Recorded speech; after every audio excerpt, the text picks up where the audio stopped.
questions were kind of all over the board. I mean, Shane from the Dalles, besides doing hanging knee raises, weighted, and dragon flags, does that sound like something you would know about? I saw that, and yeah, I've never heard of dragon flags. What are good lower ab exercises?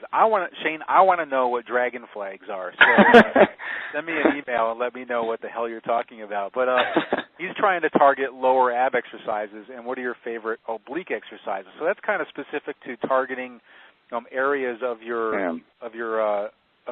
And there was another question here. Or maybe I think somebody else had the same question, kind of like, how do I target the obliques? And this kind of brings up when it comes to carving out your midsection, specific to training your abs, what are your recommendations for how people should be training? Are you a proponent of doing these weighted type exercises, or are you a proponent of doing the 1,000 crunches a day kind of a thing?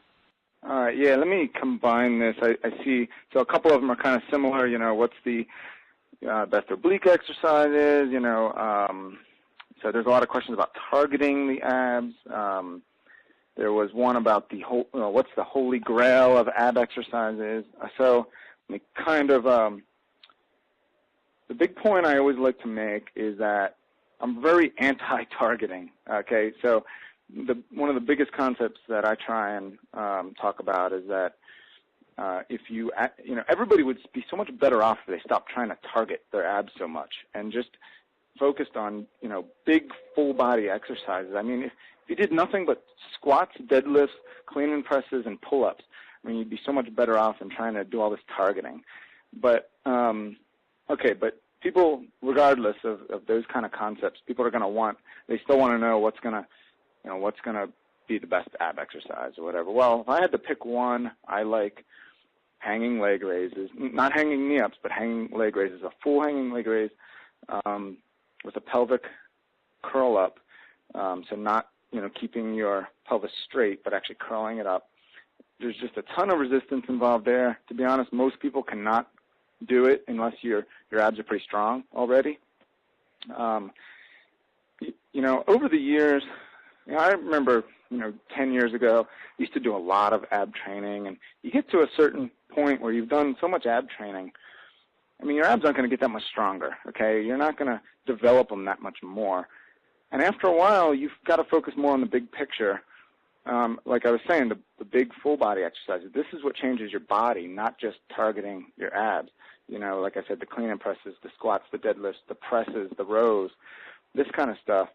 And a lot of that, you get indirect ab work also. I mean, you're doing a front squat or an overhead squat or a one-arm snatch with a dumbbell or a kettlebell. I mean, there's a lot of, involvement of your abs and your core and stabilizing your body during a lot of that. And you're burning a lot more calories, too, than if you're just doing crunches. So big picture, that stuff's most important. It's funny because you go to your website and this was I don't know if this was a shocker for people or not, but you go to like an abs quote unquote website. You go to your website and you go to your bio, and there's a picture of you quote unquote doing your favorite one of your favorite exercises, the deadlift. And this isn't something you expect to see when you go to a website called about a program called Truth About Abs.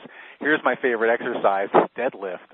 I think that's an eye-opener for people that it really is about what you do for your entire body, not just the 1,000 crunches and stuff. Yeah, and, certainly, especially if you're starting out, like I said, 10 years ago, I mean, I was doing more ab exercise than I do now, but my abs are much better now than they were then, and that's just a point that you really don't need to overdo all these, like, targeting your abs. But, now I've gotten to the point where, all right, I did all that in the past. I mean, my abs got to a certain point where they're not going to get much stronger. They're not going to develop the muscle that much more. So really all that matters in how they look is your body fat percentage. And, and I just maintain them. I mean, if people would, I've got this abs website and this famous book and, the author, he only does like one or two ab exercises ever. 99% of his workouts are full body workouts. And so people are kind of shocked at that. I mean, but to be honest, I just, now all I do is I do hanging leg raises maybe once a week, really hit them hard, make sure they got some resistance. Maybe I'll throw in a few other exercises here and there, but like I said, 99% of my workouts are focused on the stuff that really matters, the full body stuff. Now, getting back to what you were kind of asking, no, you don't need to do hundreds or thousands of crunches. Somebody had also asked what's the best exercise to get the pump in your abs. Well, if you want to pump, go ahead and do 200 crunches. You'll probably get a good pump.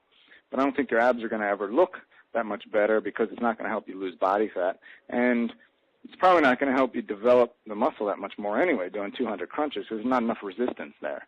So another good ab exercise that can kind of help you work up to the hanging leg raise is a lying leg thrust.